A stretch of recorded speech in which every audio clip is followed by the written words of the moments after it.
Соцсети, потом книги и музыка. Так что Яндекс со своим музыкальным сервисом сильно выбился из общей схемы.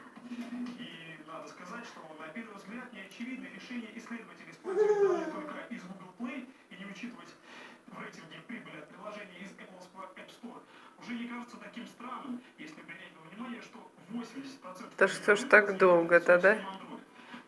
Что ж так долго? что обладатели айфонов по статистике были платежеспособная аудитория, которая всегда тратит больше денег в приложениях, чем